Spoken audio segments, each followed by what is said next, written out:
नमस्कार दोस्तों। आप देख रहे हैं आज के सबसे बड़ी अंतर्राष्ट्रीय खबर, जहां भारत और ईरान के बीच समंदर में पैदा हुआ तनाव अब सिर्फ एक मामूली घटना नहीं रहा, बल्कि ये मामला धीरे धीरे एक बड़े रणनीतिक, कूटनीतिक और आर्थिक संकट की दिशा में बढ़ता हुआ दिखाई दे रहा है। और इस पूरे घटनाक्रम का केंद्र बना है दुनिया का सबसे संवेदनशील और सबसे अहम समुद्री मार्ग, हॉर्मुज़ जलडब्लू मध्य, जहाँ से दुनिया के बड़े हिस्से का तेल गुजरता है और जहाँ किसी भी प्रकार की हलचल सीधे पूरी दुनिया की अर्थव्यवस्था को प्रभावित कर सकती है। सबसे पहले पूरी घटना को विस्तार से समझते हैं। 18 अप्रैल 2026 को ईरान की सैन्य इकाई इस्लामिक रिवॉल्यूशनरी गार्ड कॉर्प्स, जिसे IRGC के नाम से जाना जाता है, उसने हॉर्मुज़ जलडमरू मध्य के बेहद संवेदनशील इलाके में गश्त के दौरान कई अंतर्राष्ट्रीय जहाज़ों को रोकने और नियंत्रित करने की कोशिश की और इसी दौरान भारतीय तेल टैंकरों पर भी फायरिंग की गई, जिससे अचानक पूरे क्षेत्र में अफरा तफरी मच गई और कई जहाज़ों को अपनी दिशा बदलनी पड़ी। रिपोर्ट्स के अनुसार इस घटना में भारत के कम से कम 2 जहाज़ प्रभावित हुए, जिनमें से एक का नाम है जगअर्णव, जो एक बड़ा क्रूड ऑयल टैंकर है, जबकि दूसरे जहाज़ का नाम अब तक आधिकारिक तौर पर सार्वजनिक नहीं किया गया है। लेकिन ये साफ है कि दोनों जहाज़ भारत से जुड़े हुए थे और अंतर्राष्ट्रीय व्यापारिक मार्ग से गुजर रहे थे। जहाँ अचानक हुई इस सैन्य कार्रवाई ने न सिर्फ जहाज़ों को रोक दिया, बल्कि पूरे समुद्री क्षेत्र में डर और अनिश्चितता का माहौल पैदा कर दिया। अब अगर नुकसान की बात करें तो ये जानना बेहद ज़रूरी है कि इस घटना में कोई बड़ा विस्फोट, आग या जहाज़ के डूबने जैसी स्थिति सामने नहीं आई, लेकिन IRGC की फायरिंग और आक्रामक मूवमेंट के कारण जहाज़ों को तुरंत अपने रास्ते बदलने पड़े। कुछ जहाज़ों को पीछे हटना पड़ा और कई जहाज़ों ने अपनी यात्रा को अस्थायी रूप से रोक दिया, जिससे साफ तौर पर यह संकेत मिलता है कि ये मामला पूरी तरह विनाशकारी नहीं था,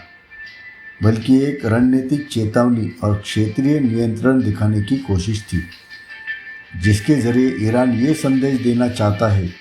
कि हॉर्मुज़ जलडमरू मध्य में उसकी पकड़ अभी भी मजबूत है। अब बात करते भारत की प्रतिक्रिया की, जो इस पूरे घटनाक्रम का सबसे अहम हिस्सा है। जैसे ही ये खबर सामने आई, भारत सरकार ने तुरंत सख्त रूप अपनाया और नई दिल्ली में मौजूद ईरान के राजदूत हीरा जेलाई को तलब किया गया, जहां विदेश मंत्रालय के वरिष्ठ अधिकारियों ने उनसे इस घटना पर स्पष्टीकरण मांगा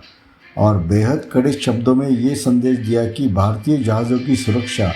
भारत की सर्वोच्च प्राथमिकता है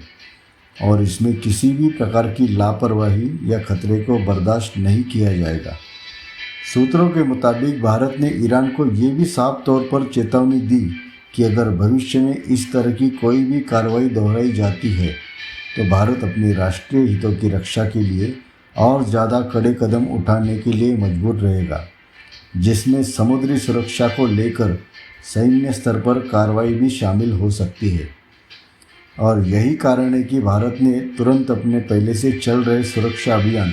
ऑपरेशन ऊर्जा सुरक्षा को और ज़्यादा मजबूत कर दिया है। इस ऑपरेशन के तहत अब भारतीय नौसेना खाड़ी क्षेत्र में सक्रिय हो गई है और भारतीय जहाज़ों को एस्कॉर्ट यानी सुरक्षा घेरे में ले जाकर सुरक्षित तरीके से मार्ग पार कराया जा रहा है, ताकि किसी भी संभावित हमले या खतरे से बचा जा सके।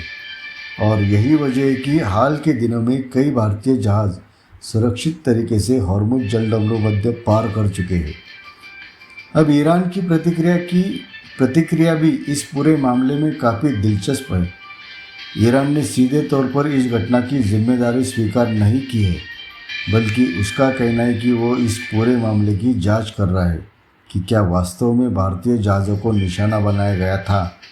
या नहीं। और ईरानी अधिकारियों ने ये भी संकेत दिए हैं कि ये कार्रवाई किसी विशेष देश को टारगेट करने के लिए नहीं थी, बल्कि क्षेत्र में बढ़ते तनाव और सुरक्षा स्थिति को नियंत्रित करने के लिए की गई थी। इसका मतलब साफ है कि ईरान एक तरफ अपनी ताकत दिखाना चाहता है, लेकिन दूसरी तरफ वो भारत जैसे बड़े और महत्वपूर्ण साझेदार देश के साथ सीधा टकराव भी नहीं चाहता, क्योंकि भारत और ईरान के बीच ऊर्जा, व्यापार और रणनीतिक सहयोग के कई महत्वपूर्ण रिश्ते जुड़े हुए हैं। अब बात करते आज यानी 20 अप्रैल 2026 की मौजूदा स्थिति की। इस समय जो जानकारी सामने आ रही है उसके अनुसार ज़्यादातर भारतीय जहाज़ पूरी तरह सुरक्षित है।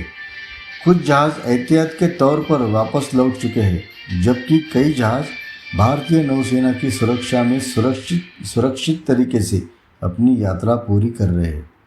यानी फिलहाल कोई भारतीय जहाज़ फंसा हुआ नहीं है, लेकिन स्थिति अभी भी पूरी तरह सामान्य नहीं कही जा सकती, क्योंकि खतरा अभी भी बना हुआ है और हर समय सतर्कता बरती जा रही है। भारत और ईरान के रिश्तों की बात करें तो इस समय स्थिति को तनावपूर्ण लेकिन नियंत्रित कहा जा सकता है, क्योंकि दोनों देश इस मामले को ज़्यादा बढ़ाना नहीं चाहते, लेकिन इस घटना के भरोसे पर असर ज़रूर डाल रहा है